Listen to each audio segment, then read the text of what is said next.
भज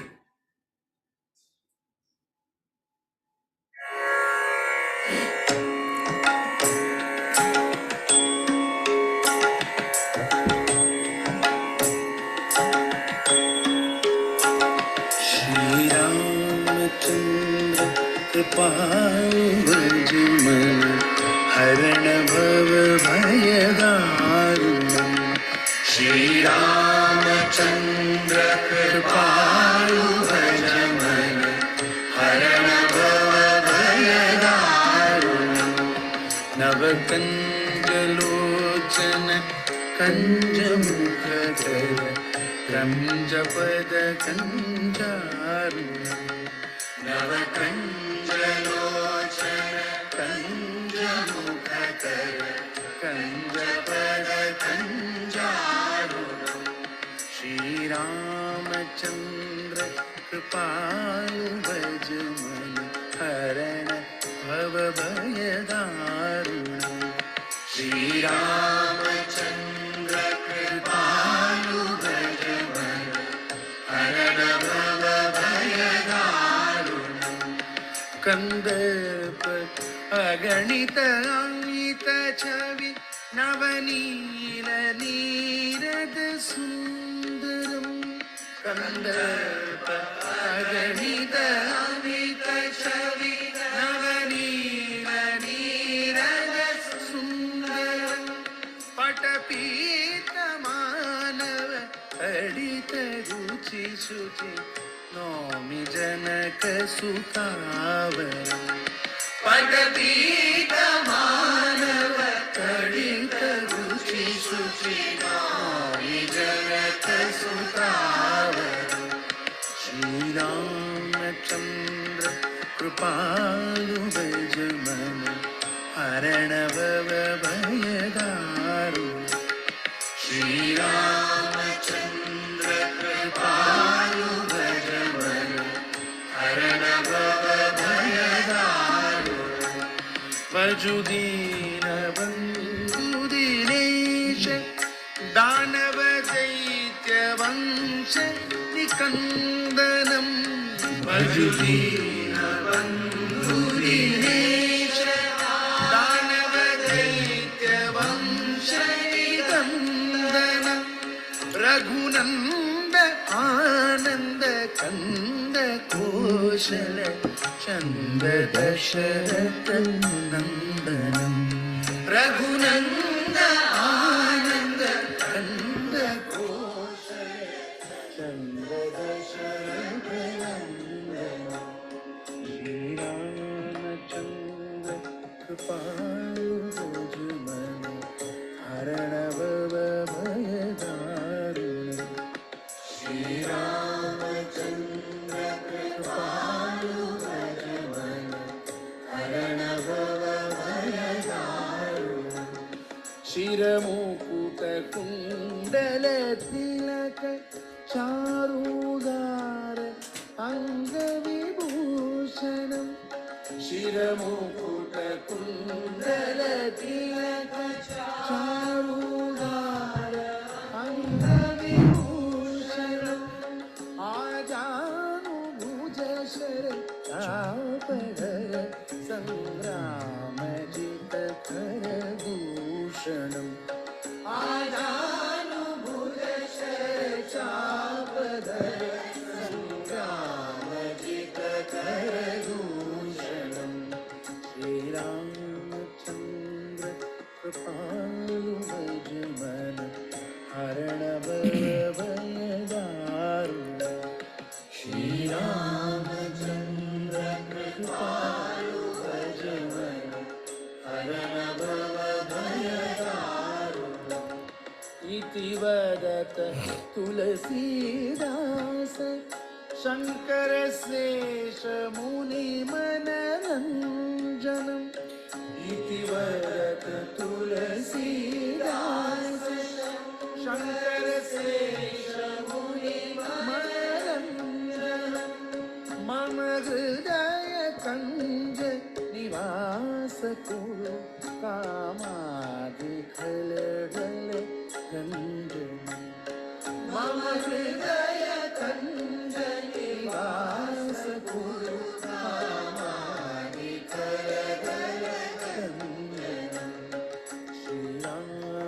रामचंद्र कृपालु गजमन हरण भव भयदारुण श्री रामचंद्र कृपालु गजमन हरण भव भयदारुण नव कंजलोचन कंज मुख कर कंज पद कंजारुण नव कंजलोचन कंज मुख कर कंज पद कंजारुण श्री रामचंद्र कृपालु भजमन हरण भव भयदारुण श्री रामचंद्र कृपालु भजमन हरण भव भयदारुण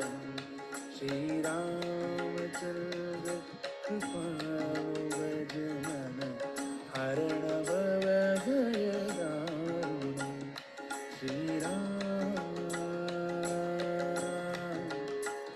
श्री राम श्री राम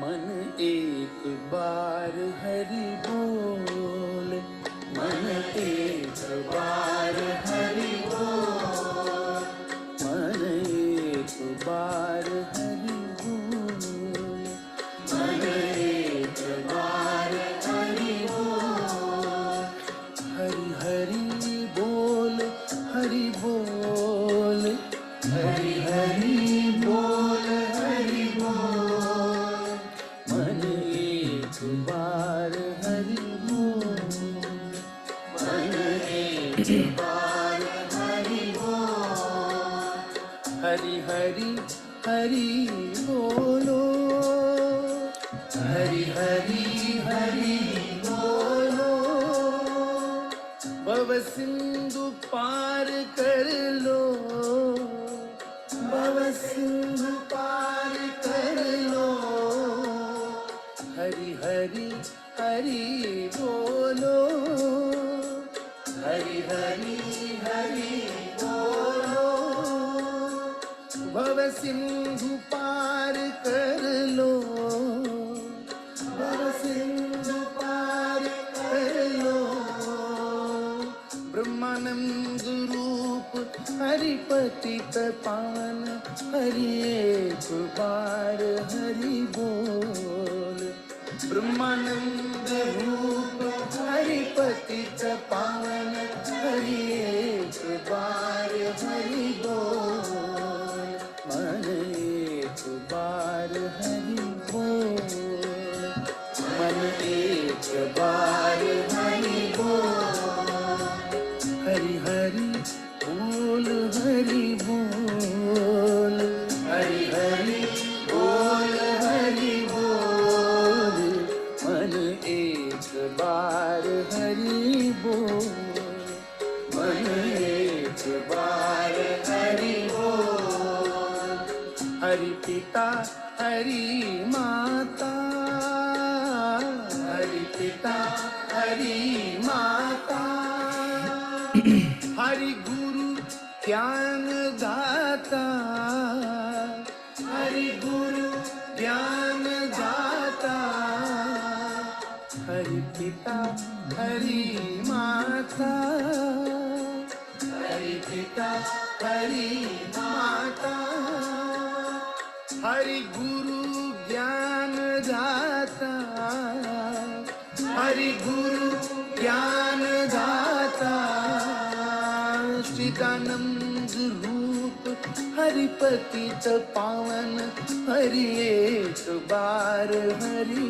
बोल चिदानंद रूप हरि पतित पावन हरि एक बार हरि बोल। मन एक बार हरि बोल, मन एक बार हरि बोल। हरि हरि बोल हरि बोल, हरि हरि बोल हरि बोल। मन एक बार हरि बोल, मन एक बार हरि बोल। हरि हरि बोल हरि बोल, हरि हरि बोल हरि बोल। मन एक बार हरि बोल, मन एक बार हरि बोल। हरि हरि हरि बोलो, हरि हरि हरि बोलो। भव सिंधु पार कर लो, भव सिंधु पार कर लो। ब्रह्मानंद रूप हरि पतित पावन हरि एक बार हरि बोल। ब्रह्मानंद रूप हरि पतित पावन हरि एक बार हरि बोल। मन एक बार हरि बोल, मन एक बार हरि बोल। हरि हरि बोल हरि बोल, हरि हरि बोल हरि बोल।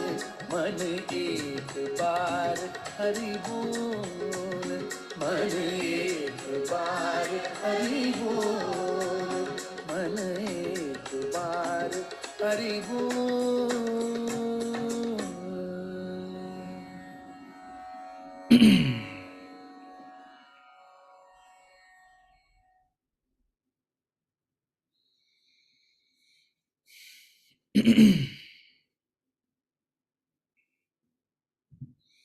Hari Om.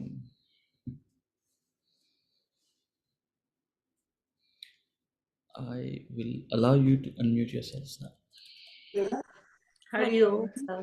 No. Good morning. Hari Om. Hari Om, sir. Hari Om. Hari Hari Om, sir. Om. Hari Om. Okay, let's start.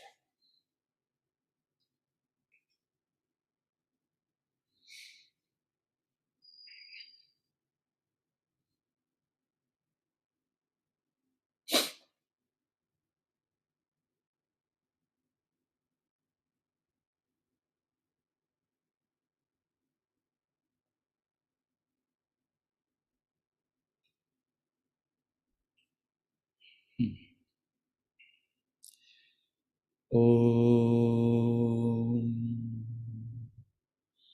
Om. Sahana Bhavatu. Sahanau Bhunaktu. Sahaviryam Karavavahai.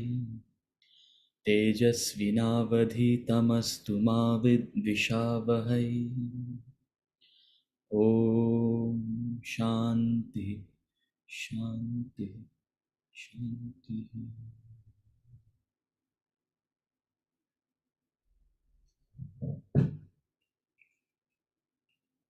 Okay, so continuing from where we left off last class, the blind men and the elephant.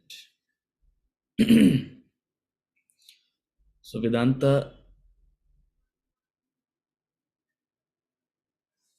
seeks to give you the eyes to see. The ultimate goal of Vedanta is to give you the eyes to see, take you to the point where you can yourself gain that eye to see. That's why the symbolism of the third eye, the Jnana Chakshu, that's where the symbolism of the third eye comes from.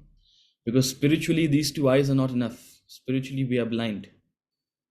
Spiritually speaking, to see the realities, to see the truth, to realize the truth, you need to unfold, uncover that third eye, which lies in each one of us.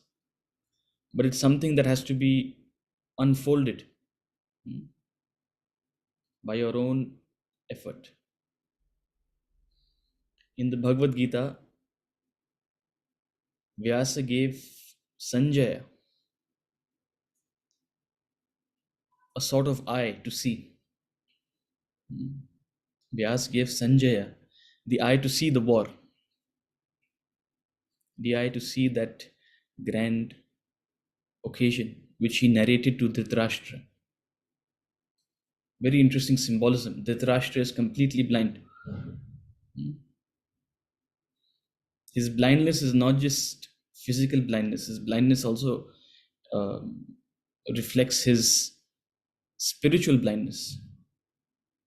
The entire cause of Mahabharata was the blindness of Dhritarashtra.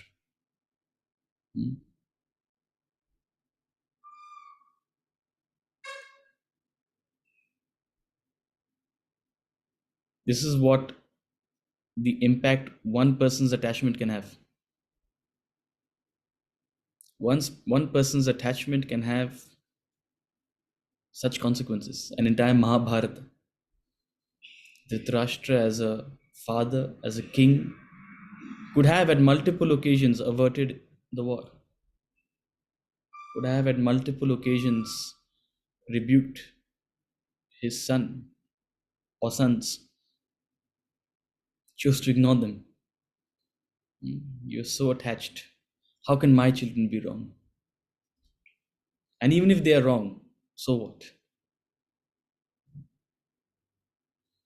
But contrary to that was Sanjaya. Sanjaya, Jaya means victory. Sanjaya, one who has gained victory over oneself. So when you gain victory over yourself, which means you gain suzerainty over this mind of yours, you develop that third eye to see. So it was not incidental that Vyas gave Sanjaya the eye to see. It's symbolic that if you are Sanjaya, if you gain victory over yourself, you will develop that eye to see. So Vedanta, this knowledge of Vedanta, the study of Vedanta, helps you develop that eye to see, that spiritual eye. You'll no longer be the blind man touching the elephant from one side or touching the elephant from another side and drawing all sorts of conclusions. You will gradually unfold the truth. This process is gradual, it's slow, but it's steady, and it requires your effort. So that's the invitation to the journey of Vedanta, to slowly develop your own spiritual eye. And we start that development by studying what we know, by studying the composition of the world that we see around us. It has to proceed from the known to the unknown. Studying anything, learning anything, knowing anything has to go from the known to the unknown. So what do we see in front of us? We see a world. So what is the composition of that world? He starts in this section. Composition of the world. The world comprises 4 principal kingdoms: mineral, vegetable, animal, and human. The mineral kingdom consists of inert, insentient matter. Matter has no life in it. The mineral world is crude, opaque. It has no awareness, no conscious power, no capacity to express itself like the other 3 species. But if life is defined as energy or motion, then matter also can claim to have traces of life in it. It does manifest a kind of motion, undergoes physical and chemical changes, but its motion is insignificant. Its changes and undulations are almost imperceptible, hence considered practically lifeless. The vegetable world exhibits a little awareness, consciousness, some sort of expression, activity.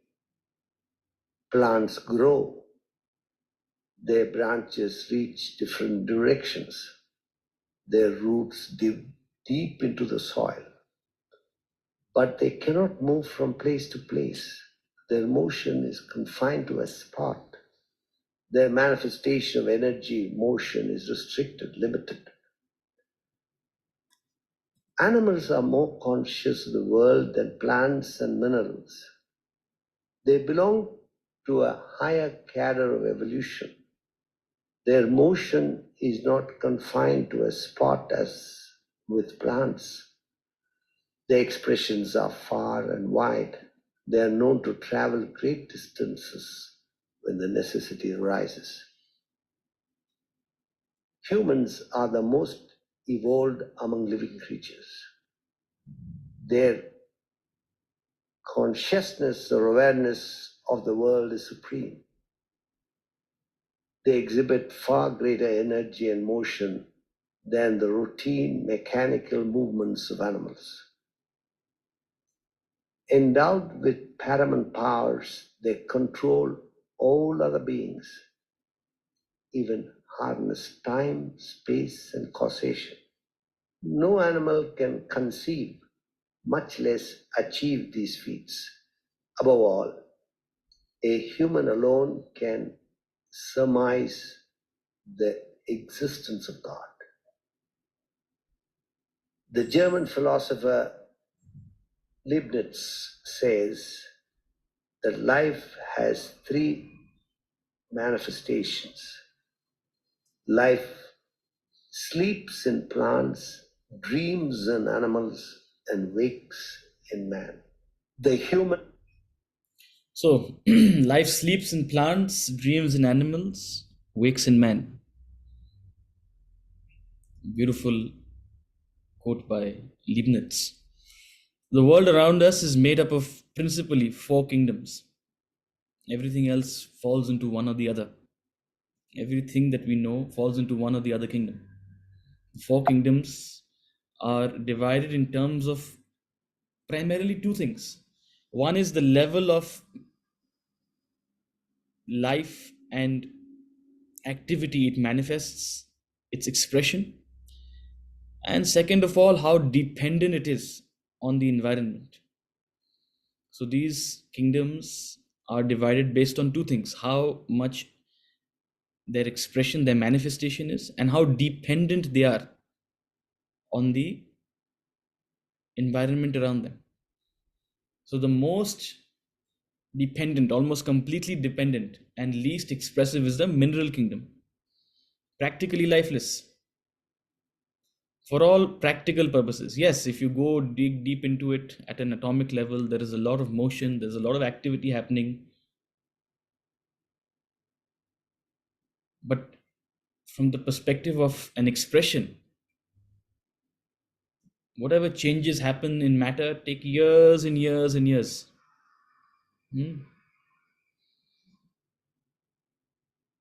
That's why they become precious stones, because to reach that precious state, it's taken thousands of years, hundreds and thousands of years. You go to a marble shop and you'll appreciate it. I've been visiting all these stores, tile shops, marble shops, and getting some work done. So I was in a marble shop the other day. Incredible. The layers and the different textures in those rocks. But it's taken 1,000 years to become like that. Who has the patience? I don't have the patience to wait 1,000 years. Almost insignificant. So that's why when someone is not expressive, when someone is completely indolent, is completely lethargic, we say you're a stone, man, you're a rock. Practically lifeless.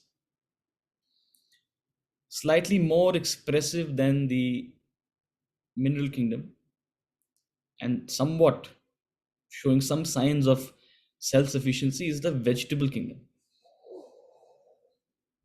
You have a lot of intelligence in this class of in this kingdom. In fact, those of you who have worked with plants, anybody have a green thumb out here? I know Rashna ji has a green thumb. Everybody should work with plants. If you haven't, give it a try. I think one of the most incredible experiences of my life was when I planted carrot seeds for the first time. Carrot seeds, you know what they look like? Anyone? You know jeera? Think of a very small jeera. That's a carrot seed.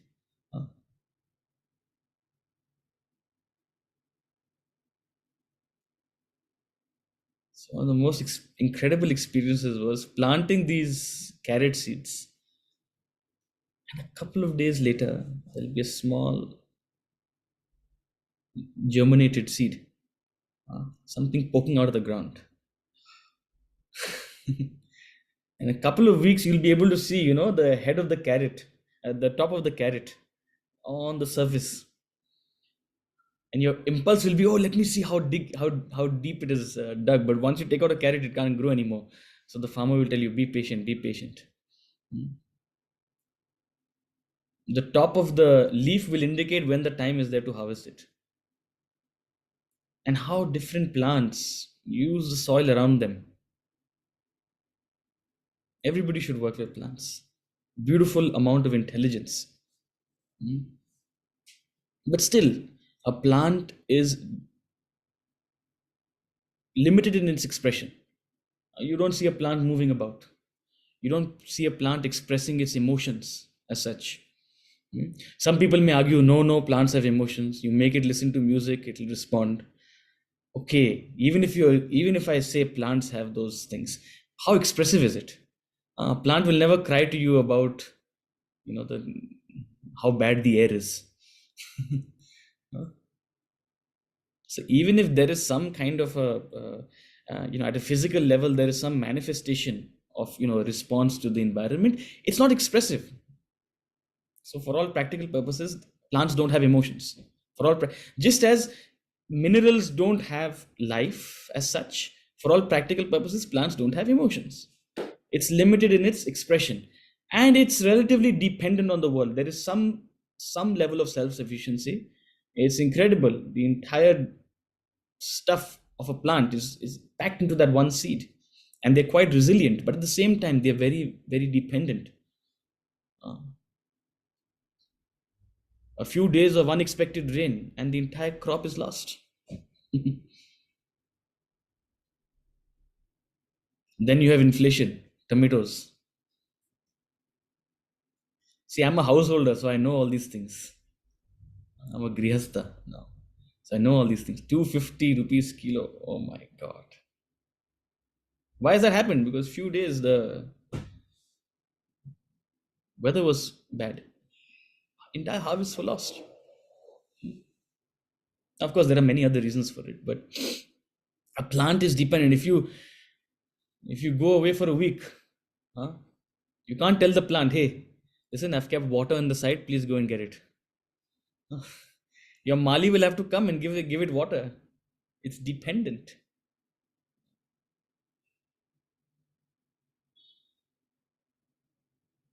More expressive, less dependent is the animal kingdom, the third kingdom. Far more expressive. Everybody should work with plants. Everybody should live with animals. It makes you a better person.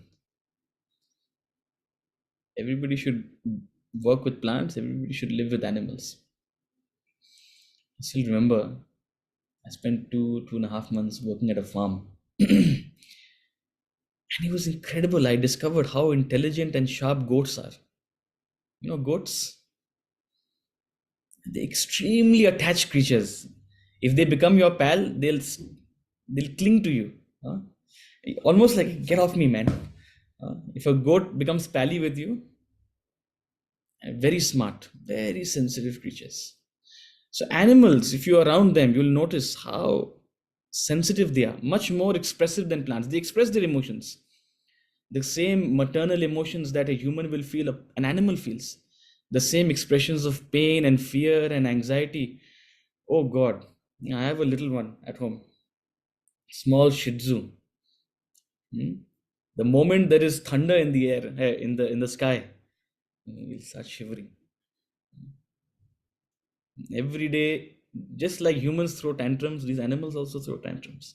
So a lot more expression emotionally compared to a plant, a lot more independent than a plant. Animals can adjust to the cycles of nature. Hmm. You can't tell a plant go and drink the water, but you can train a dog go and drink the water. Hmm. An animal can understand cycles and adapt to it. Adaptation is there far more than it is in plants. When I say far more, it happens much quicker. Those of you who've been to Africa, right now is the time of the year, uh, the Great Migration. What is it? It's an adaptation. It's animals adapting to the cycles of nature and adjusting to the environment around them.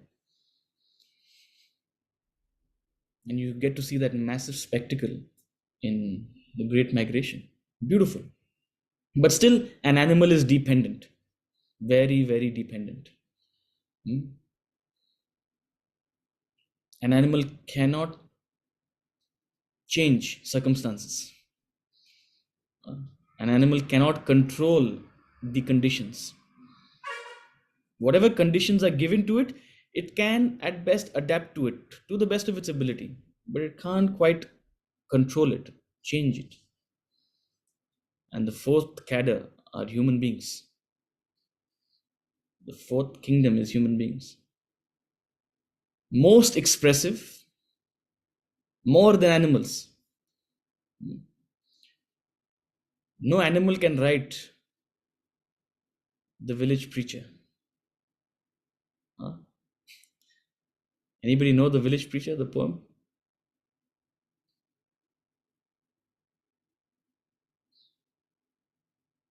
As a tall cliff huh, that lifts its awful form, swells from the vale and midway leaves the storm. Around its breast the rolling clouds are spread. Eternal sunshine settles on its head. Beautiful expression. And no animal can conceive that. No animal can write beautiful poetry.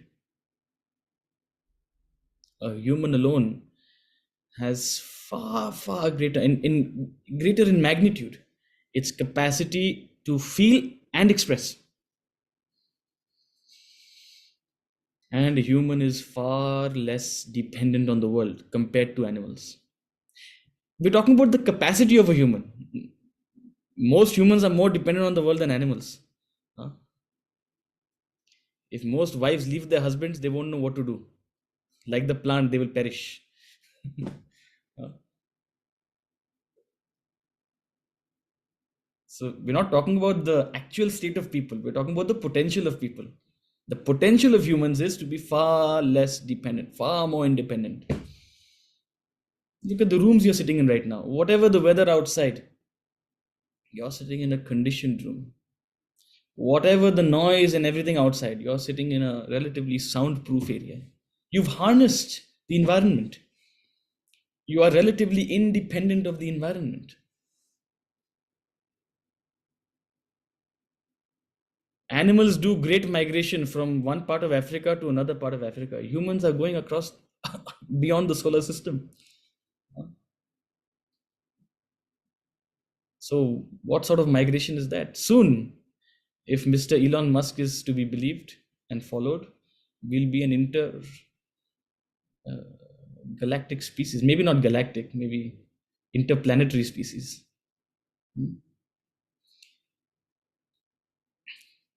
I think definitely in my lifetime, maybe in some of your lifetimes, go visit the moon. Maybe going to space will be, like going on a drive.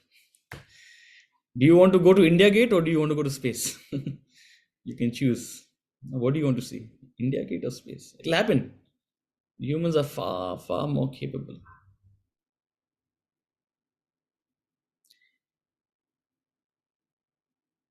Beyond that, a human alone can conceive and pursue God, can conceive the idea of God. A human alone can question what is the purpose of all of this. A human alone can have that existential search, the journey. A human alone has the subtle intellect. So we're going to talk about the intellect, the body, the mind, the intellect, and the subtle intellect. A human alone has this capacity. That itself is a marathon. So far beyond the mineral, vegetable, animal kingdoms is the human kingdom. You and I are blessed to be born as human beings. It's a responsibility we've been given, a journey we have to tread. Alas, though, the human species, within the human species also, some people live their lives like minerals. Some people live their lives like vegetables. Some people live their lives like animals. It's rare to find a human who is a human.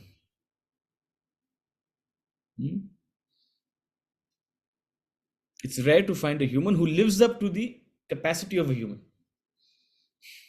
That's what he's going to lament in the next section. So, broadly, these four species, then he's going to elaborate, he's going to expand on the human species. Species.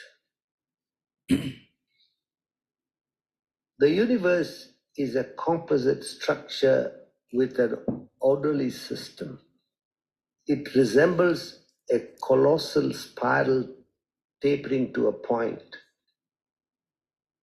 The concentric layers of the universe display a similarity. The macrocosm and the microcosm appear to be alike, differing in magnitude. The forces operating in the cosmos are strikingly similar to those in an atom. The 4 seasons of the year appear in a miniature scale in the day. Spring as morning, summer as noon, autumn as evening, and winter as night. One would notice an analogous relationship existing between the world and a human being as well. The 4 kingdoms of the world, mineral, vegetable, animal, and human, appear to be faithfully reflected in humans. The nature of some humans resembles that of matter. Others are close to vegetation.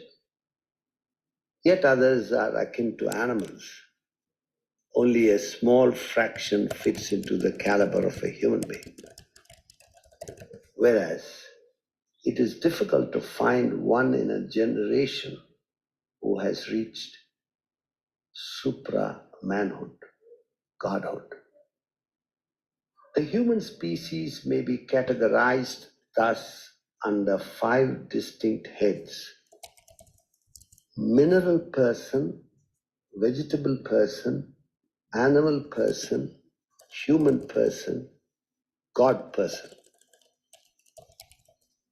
The classification is based mainly on the degree of their selfishness. Mineral persons are most self-centered. They are not conscious of others' existence, not concerned about the needs and welfare of other beings. As the species develop, drop their selfishness, they become more refined, more evolved, culminating in the totally selfless God person. So, I'm going to confess, it took me a long time to, not long time, a couple of readings to understand what is he saying out here. It was like a eureka moment. I still remember. The universe is a composite structure with an orderly system. Means there is order in the universe. There is some method to the madness. And it's a composite structure. Composite structure means several layers, one over the other over the other. So there seems to be a it's multi-dimensional. There are several layers, but yet there is a order, there is a method to the madness. And what is this method? He says it's like a colossal spiral tapering to a point. Just to give you an idea of what is a spiral and what is tapering to a point. And there's no philosophy. I mean, don't worry if you don't understand this. But I'm going to try to convey. Let's see if you can see my. Okay, you can't see that. Okay, one second.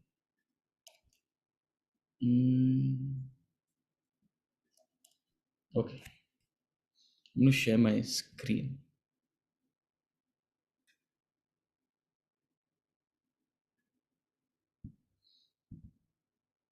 You see this?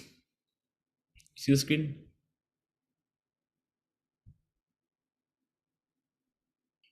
That's a spiral. It's not a very nice spiral. I wouldn't have drawn it like this, but this is what Google is showing me. It's a tapering spiral. Means what?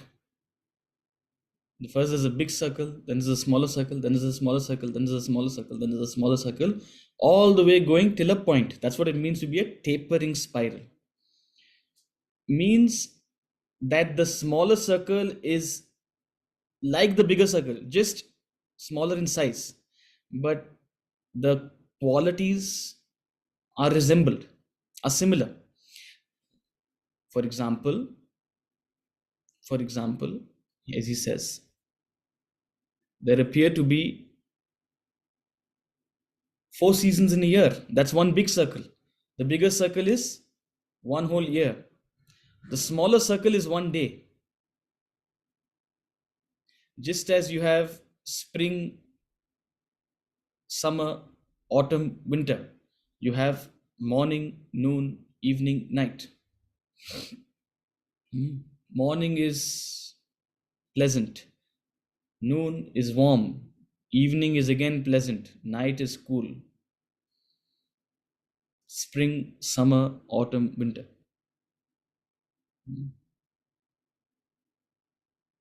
Just like you have a sun and around it the planets orbiting, similarly, not exactly, similarly, you have the universe at a galactic level, at a cosmic level, expresses this structure of a nucleus with things revolving around it. Similarly, at an atomic level, you have an atom with a nucleus and electrons orbiting around it.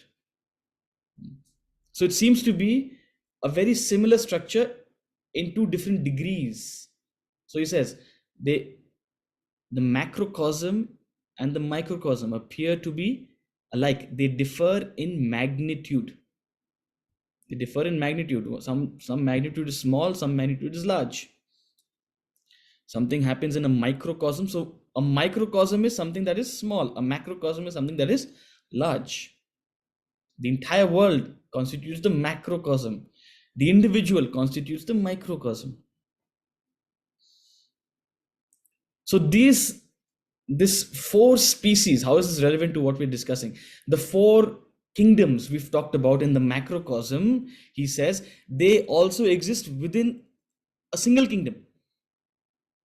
Within the human kingdom, you see all 4 kingdoms. Within the human kingdom, you see the mineral kingdom, you see the vegetable kingdom, you see the animal kingdom, you see the human kingdom. In fact, I will argue, within the animal kingdom also, you see all 4 kingdoms. Some animals are lazy. Some animals they express divine qualities. Ramana Maharishi had a cow. And he is said to have, that cow is said to have attained moksha, self-realization. So people ask, how can an animal gain moksha? And within the animal kingdom also, you have, of course, not to that degree, but you seem to have individual creatures of varying expression. Within the plant kingdom also, you have plants that are almost like competing with each other. You have plants that are less selfish in that sense. They contribute to the ecosystem. It's very interesting. But you see this colossal spiral, you see this spiral structure, you see this resemblance most in a human kingdom. Within the human kingdom, you see it clearly. Within the human kingdom, you have the mineral kingdom. You have people who live like minerals, heartless, emotionless, feelingless, heedless. Uh, For those of you who studied the subject, tamasic people, lost in tamas. They're like stones, minerals. They won't move unless you threaten them. Even if you threaten them, some of them won't move. You also have people who are vegetables. Not that much expression or very limited expression. Me, my family, that's it. Nothing beyond my family. No consciousness, no awareness.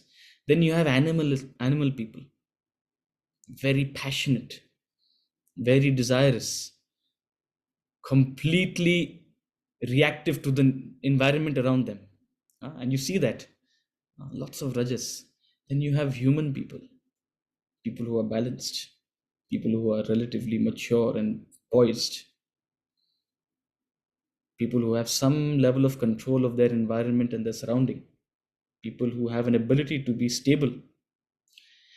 And the rare person is the God person, one who is completely selfless, trans-sattvic. Almost no rajas and tamas. In fact, no rajas and tamas. Trans-sattvic. So you have within the human species, within the human kingdom, all of these five: animal, vegetable, sorry, mineral, vegetable, animal, human, God. And he says they are divided based on, broadly, they are, the way Swamiji has done their classification is broadly based on the kind of selfishness they express. The kind of selfishness they express. A mineral person is most selfish, most heedless.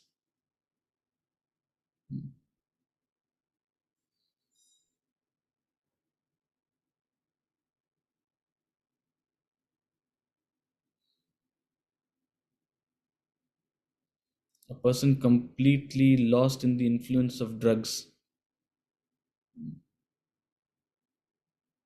You see this around you. You see it. Unfortunate. It's unfortunate. They have babies in their hands. Terrible visuals are coming out of the United States. You should see the condition in some of the cities. Total addicts. Some with children with them. Children are crying, but they are heedless. They're just pushing another injection into themselves. Or nowadays, they don't even inject. There's another way to consume these things. You'll see these people who are completely intoxicated. They are like this permanently, for hours and hours, like a stone, not moving, no expression. Mineral people.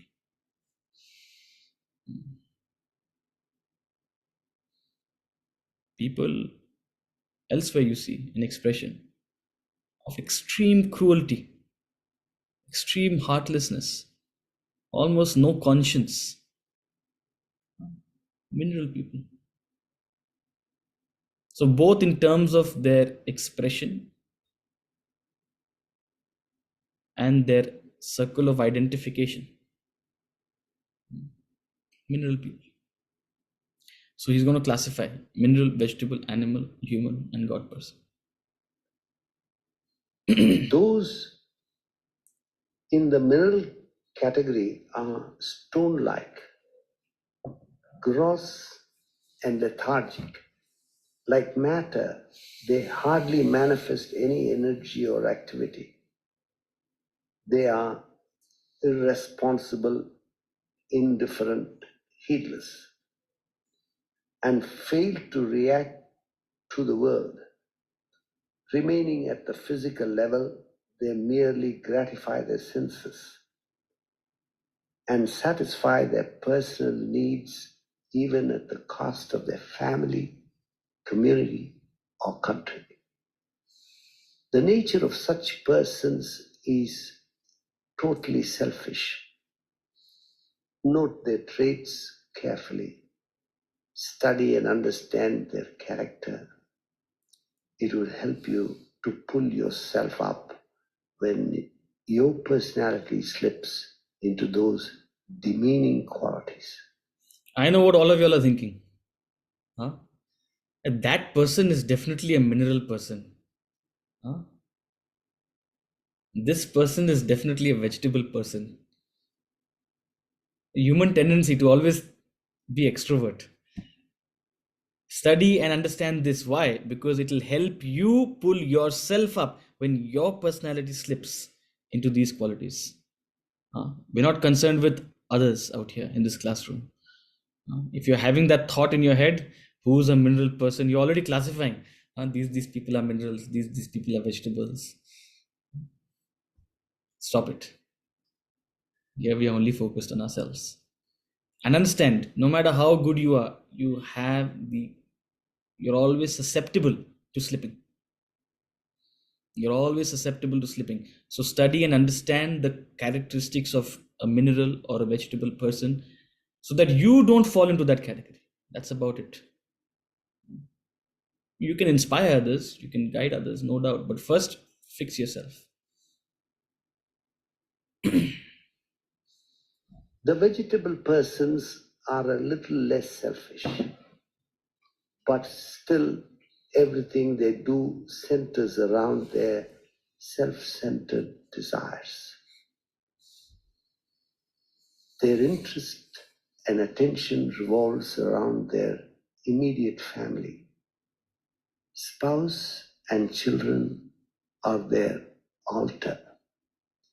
They do not see anything beyond the periphery of their home. They merely cater to the well-being of their family. Lost in the domestic unit, their interest does not go beyond it. They strive hard to stretch the world to suit the pleasures of their domestic circle.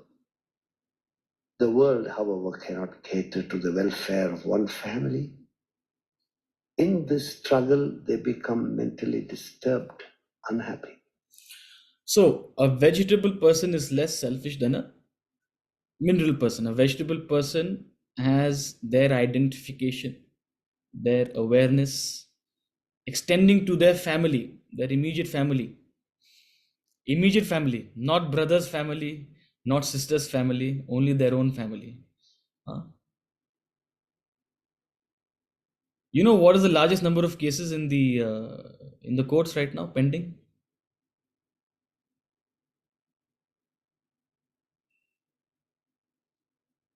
Anyone? What's the largest number of most frequent cases? Property dispute. Close, but not. Family, Huh? sibling, family disputes, What sibling? What family? Like what are they fighting about? divorce, property of the parents, the will. Will. The biggest, most number of cases are will disputes. My family, me, my spouse, my children. Not even extending to the. We're not saying you should give everything away to others. No, please don't misunderstand. Not everybody should and is capable of also. But just that identification. See, the moment you have identification, you reach amicable conclusions. You won't have issues lasting for decades and decades. It's all about finding a solution to certain problems. Because of a lack of identification, people are only concerned about what's in it for me, what's there for me. Better than mineral people. Mineral people are worse. They do anything even at the cost of their own family. Helplessly driven by certain impulses and desires, they'll take decisions and even justify those decisions at the cost of their own family, just to satisfy their personal needs. It's rare, but there are mineral people, or maybe some parts, some stages of life. People descend to this trait of a mineral person. Better than that is vegetable, but hardly any better. And we're not talking about moral science out here. See, we're not saying you should or should not be like this. But a vegetable person can never be happy. Why? Because the world can never cater to only one family's welfare. The world cannot cater always to one family's well-being. This world is an admixture of profit or loss, joy or sorrow. When someone gains, someone else loses. So if your identification is limited to just your family, when other families gain, your family will lose. When another person will get a promotion, you'll probably not get that promotion. Huh? When India will win, Pakistan will lose. When Pakistan will win, India will lose. If your identification is limited to that family, the world will naturally take that family through ups and downs. And in this struggle, you will also go through those ups and downs. So a vegetable person can never be happy. They'll always remain mentally disturbed. This is different from moral science. We're not saying you should or should not be like this. It's your choice. Yatha ichchasi tatha karo. But understand, when your identification is limited, you won't be happy. Slightly better than vegetable people. The animal persons are also basically selfish. Their interest has crossed the precincts of the physical body and the family. They identify more with their caste or creed, clan or clique, class or community, and would cater to the welfare of those who belong to their fold. They are sacrificial to their own section and faction, but turn bitter to those beyond the boundary of their own group and clash with them. The angel metamorphoses into a devil. Thus, different groups are at war with one another. They breed discontent and disruption in the society. The members of each group cause more pain to other groups than the pleasure they claim to give their own. So an animal person is one whose identification is extended to a class or a community or a caste or a creed or a nation or whatever. But beyond that, there is a sense of antagonism. There is a sense of enmity. There is a sense of difference. The angel metamorphoses into a devil, he says. You may be a social worker within your community, but outside your community, you bear hatred. You may have all sorts of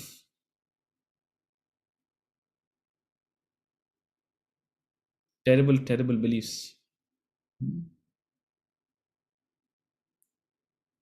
And the world is witness to it. We are constantly at war with each other. Different communities are constantly at war. Different classes are constantly at war. The plebeians are at war with the bourgeoisie. What is that? Class wars. Different castes are constantly at war. Different religions are constantly at war. So he says, the members of each group cause more pain to others than the pleasure they claim to give their own. That's the problem. You think you are very nice within your community. No, but the kind of pain, and ultimately it's the cons outweigh the pros. In fact, even though apparently it's an expansion of one's consciousness, The worst of wars are fought in the name of religion. The worst of wars are fought in the name of a nation. Hmm? See, imagine a family dispute. A family dispute is ugly. Huh? But what's uglier? A religious dispute, a national dispute. The kind of things that people descend to. You, it's a hypnosis. They make you believe you're standing up for something. Huh? And in that inspiration, you are compelled to go against another. I'm fighting for my God, you're fighting for your God. And that's where the inspiration comes from. It's a paradox. It's a paradox. So the members of each group cause more pain to others than whatever they can contribute to their own. The human persons are far less selfish than the above three categories. They have much wider interests. Some identify themselves with their nationals, others with all humanity, etc. These do not find any distinction or demarcation within their enclave. Being favorably disposed, they advance the good of those who fall within the boundary of their circle, but not so with those who transgress their boundary. The same who are benign to their own nationals turn malign to other nationals. Thus, one nation is set against another, resulting in wars after wars. The pages of history are stained with bloodshed. The good earth has turned into a veritable hell. Similarly, those that identify with humanity are amiable and sacrificial to humans, irrespective of color and creed, community or country, but their bearing, their treatment towards other creatures is distinct and different. They would destroy animals or birds or fishes for the sake of their palate. Food has no taste before it reaches the tongue, nor after it leaves the tongue, yet for the few seconds' pleasure, they do not hesitate to slaughter millions upon millions of innocent creatures day after day. Just because these creatures are not represented in the UNO, nor even in the SPCA or PETA. You must be thinking, oh my God, even a human being is limited. What do I do? Where do I fall? This is something, see, there's no easy answers to this, but you have to acknowledge the limitations of your own identification. You have to constantly challenge your mind to increase your circle of identification, increase your awareness. That's how you grow as an individual. Eventually, you have to grow beyond being a human person as well. You cannot stop until you reach the ultimate, which is a God person. And a human alone has that capacity. A human alone has the capacity to break all boundaries. We're not talking about an impulsive feeling of pity or an impulsive feeling of oneness.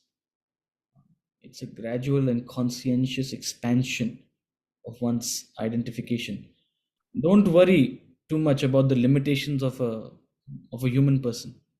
We'll get to that. First, eliminate the mineral person in you. Eliminate the vegetable person in you.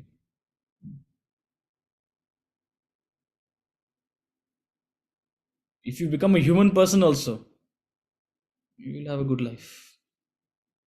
a meaningful life. Those of you who've seen Oppenheimer, Oppenheimer, anyone? They tried to portray him as a human person. Eventually, you feel bad for Oppenheimer. But there's no easy answer to this. The entire idea of nations is surrounded around the psychology of the good guys versus the bad guys. And your nation will always make you believe that you are the good guy. The entire war between America and Russia, the entire Cold War was fought with this narrative. We are the good guys, they are the bad guys. The entire war was fought. It's a liberation when you understand there are no good guys or bad guys.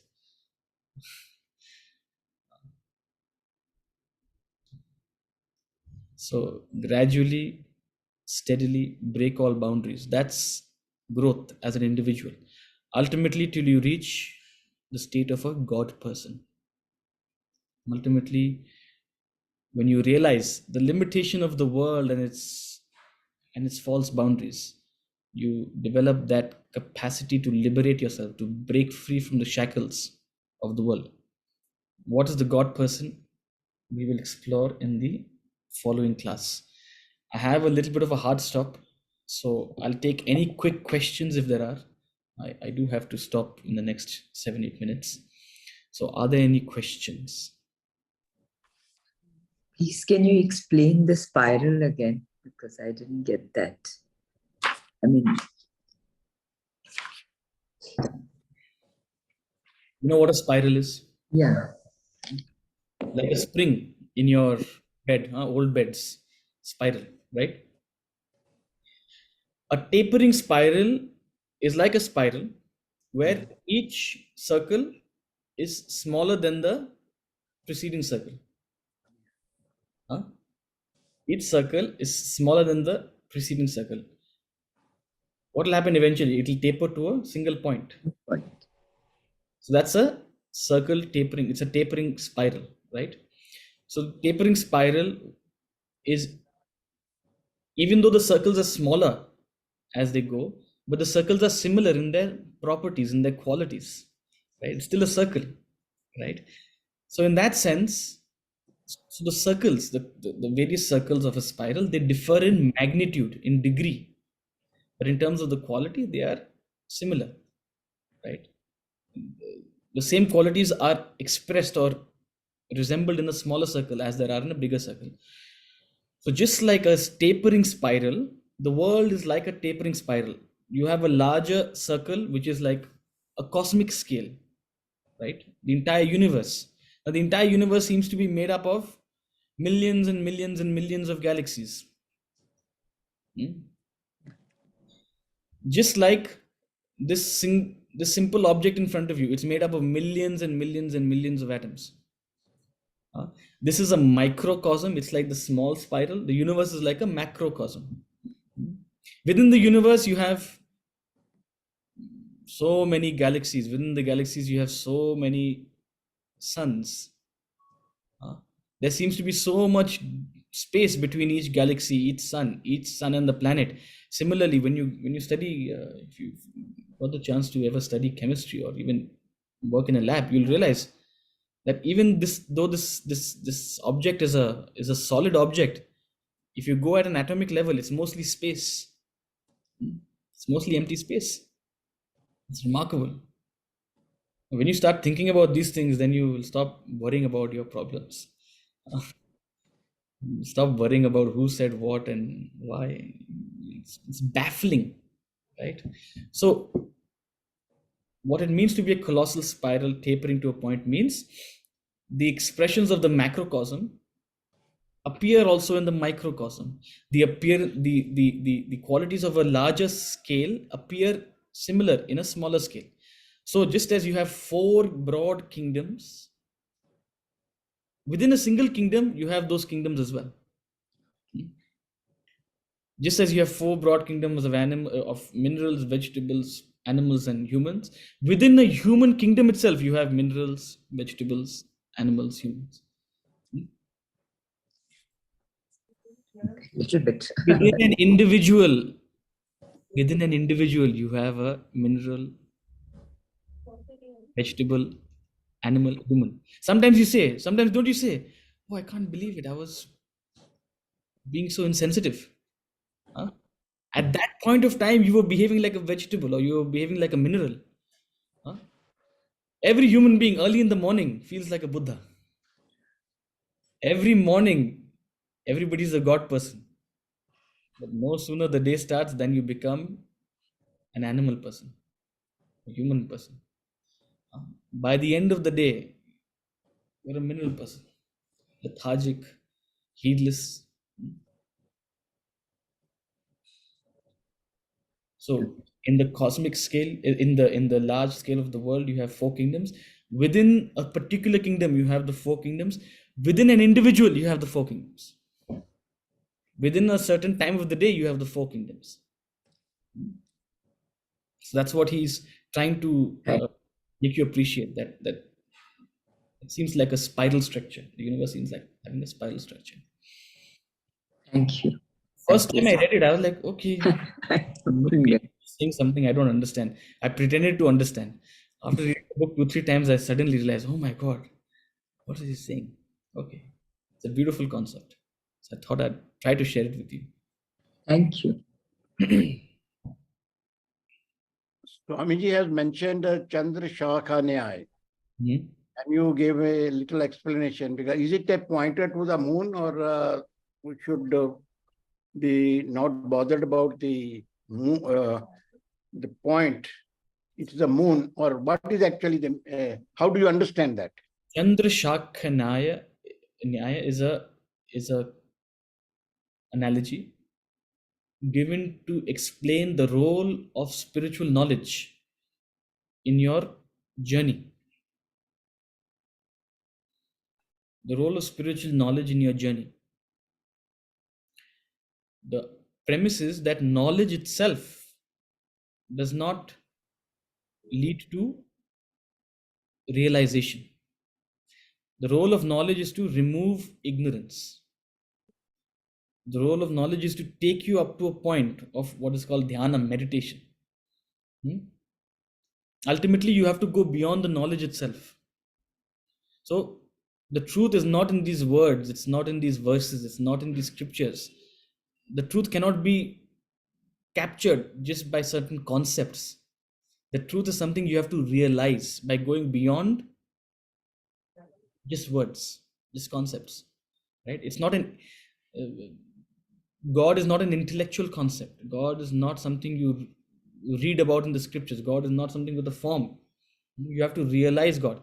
Yet, then you may say, if knowledge is not going to make me realize God, then what's the use of knowledge? What's the use of all of these scriptures? Why do I have to study this? So, the role of knowledge on the spiritual path is like the role of a branch in helping you locate the moon. The role of knowledge on the spiritual path is like the role of a branch, the role of a tree and a branch in helping you locate the moon. The moon has nothing to do with the branch. You'll appreciate that. The moon is 384,000 kilometers away, sir. It has nothing to do with the branch. The branch is just in front of you. But yet, it's very helpful. The moon itself is very difficult to locate in a bright sunny day. Sometimes when the moon is there and the crescent moon is there, it's very difficult to locate in the sky. Similarly, God is not easy to realize. This ultimate experience of spiritual enlightenment is not easy to attain. It's not something that you can just wake up one morning and decide I want to do it. So you have to use knowledge to grow to that state. Just like you use a branch to gradually find and locate the moon. So what is that? The branch gives you pointers. You say, look at the tree. Look at that tree out there. You see its main trunk. Now on the right hand side, that thick branch. Follow the line of that branch. And you see that node that climbs upwards. Follow that one. Ultimately, there'll be that leaf. You see that leaf? Okay. Near that leaf, there's another flower. Look beyond the flower. You're following it very closely. The moment you look at the leaf, the moment you look at the flower, suddenly you see in the background the moon is there. You're trying to locate the moon in the sky. You can't see it. Look at that tree. Look at that branch. Look at that twig. Look at that whatever. Look beyond it. Oh yeah. I see it now. I see it now. So the branch helped you locate the moon. So knowledge helps you realize God. It's very important. It takes you, without it, you wouldn't be able to do it. Just as without the branch, you wouldn't be able to locate the moon. Without knowledge, you'll not be able to attain liberation, moksha. But eventually, to attain moksha, you have to go beyond knowledge. Just as to see the moon, you have to go beyond the branch. You have to see beyond the branch. Right now, you have to, having reached the tip of the branch, you have to shift your focus to the background. So that analogy tries to convey the role of knowledge in your spiritual journey. Knowledge is what will help you grow, remove your ignorance, take you to the very zenith, the penultimate step. Ultimately, you have to go beyond knowledge. That's about it.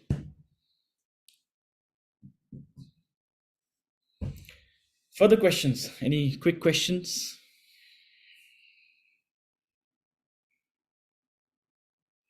Yes.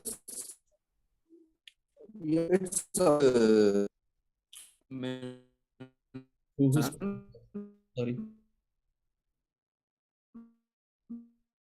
I can't see who's speaking.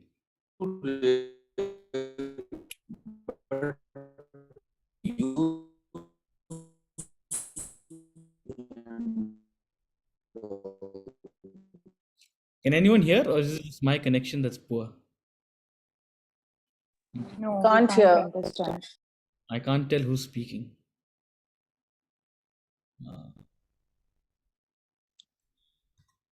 Hello. Yes. Is it audible? Okay. Yes. Now you're audible.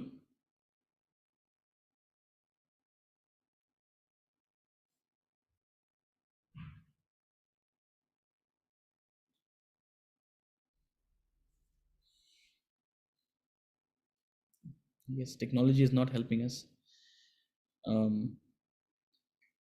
You're not audible, but if you have a question, just leave it on the group. Type your message out on the WhatsApp group, and I'll be happy to address it in the beginning of next class. Yeah. So with that thought, we'll conclude today. Thank you for joining.